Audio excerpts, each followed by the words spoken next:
पंडित पासी पासवान, क्या उत्तर प्रदेश की राजनीति में 2027 का नया चुनावी मंत्र तैयार हो चुका है?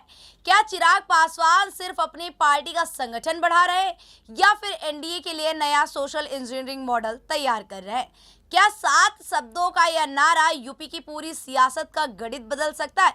और सबसे बड़ा और सबसे अहम सवाल दोस्तों, क्या इस नए फॉर्मूले की टेंशन बीजेपी को होगी या फिर समाजवादी पार्टी को? नमस्कार, आप देख रहे हैं स्वराज पावर और आपके साथ मैं काजल अवस्थी।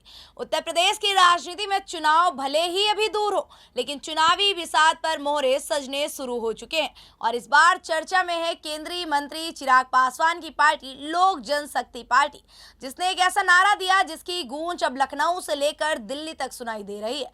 गूंजे धरती आसमान, पंडित पासी पासवान। अब सवाल सिर्फ नारे का नहीं है यहाँ पर, बल्कि उसके पीछे छिपे चुनावी संदेश का भी है। राजनीति में नारे कभी सिर्फ शब्द नहीं होते, वे इशारा करते हैं आने वाली रणनीति का। और इस बार इशारा ये साफ दिखाई दे रहा है। लोजपा के उत्तर प्रदेश प्रभारी अरुण भारती ने एक सोशल मीडिया पर पोस्ट किया जिसमें लिखा हुआ था, गूंजे धरती आसमान, पंडित पासी पासवान। बस यही वो केवल 7 शब्द हैं जिसके बाद से यूपी की राजनीति में नई बहस छिड़ गई है। राजनीतिक गलियारों में सवाल उठने लगे हैं, क्या चिराग पासवान अब यूपी में अपनी अलग पहचान बनाने निकले हैं या फिर एनडीए की नई सोशल इंजीनियरिंग का ट्रायल है? दरअसल अगर इस नारे को ध्यान से हम समझे और सोचे तो इसमें 3 बड़े सामाजिक वर्गों को जोड़ने की कोशिश दिखाई देती नजर आ रही। पंडित यानी कि ब्राह्मण समाज, जिसे लंबे समय से बीजेपी का मजबूत वोट बैंक माना जाता है। पासी यानी कि उत्तर प्रदेश का सबसे बड़ा दलित समुदाय, जिस पर बीजेपी, समाजवादी पार्टी या बहुजन समाज पार्टी तीनों की नजरें बनी हुई हैं। और पासवान यानी कि लोक जनशक्ति पार्टी की पारंपरिक राजनीतिक पहचान। यानी 3 वर्ग, एक नारा और 2027 के चुनाव से पहले नया चुनावी संदेश। दिलचस्प बात तो ये है दोस्तों कि कुछ ही दिन पहले आपने देखा होगा कि लखनऊ में आयोजित कार्यक्रम में खुद केंद्रीय मंत्री चिराग पासवान ने साफ कहा था कि पार्टी उत्तर प्रदेश में पूरी ताकत के साथ संगठन खड़ा करेगी। उन्होंने ऐलान किया था कि सभी 403 विधानसभा सीटों पर संगठनात्मक ढांचा मजबूत किया जाएगा। यानी अभी सीटों की मांग नहीं, पहले जमीन पर पकड़ मजबूत करने की तैयारी है और जब संगठन तैयार होगा तब एनडीए में तय होगा कौन कितनी सीटों पर चुनाव लड़ेगा। यानी चिराग अभी जल्दबाजी में नहीं है, बल्कि लंबी राजनीतिक पारी खेलने की तैयारी में दिखाई दे रहे हैं। अब ऐसे में सवाल उठ रहा है, क्या इस नारे का सबसे बड़ा राजनीतिक संदेश है? राजनीतिक जानकारों का मानना है कि लोजपा रामविलास सिर्फ अपने पारंपरिक पासवान वोट तक सीमित नहीं रहना चाहती।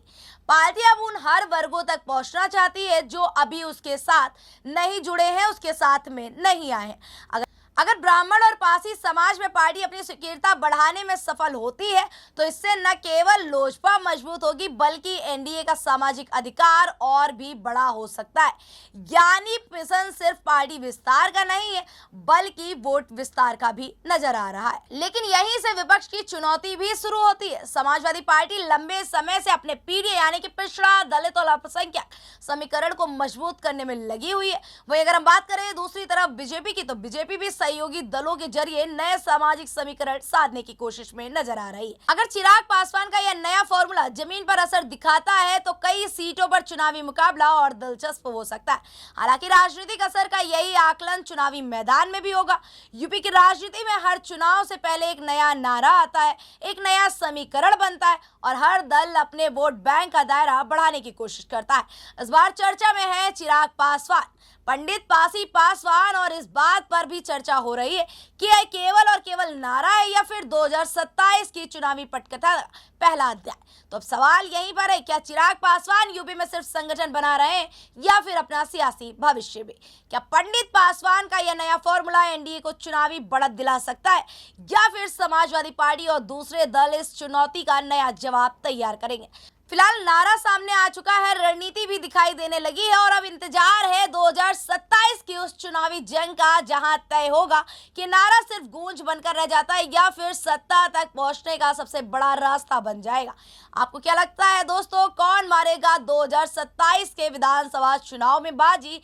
अपनी राय हमें कमेंट बॉक्स में जरूर बताएं और ऐसी ही तमाम बड़ी राजनीतिक खबरों के लिए देखते रहिए और सब्सक्राइब करना बिल्कुल मत भूलिए स्वराज पावर।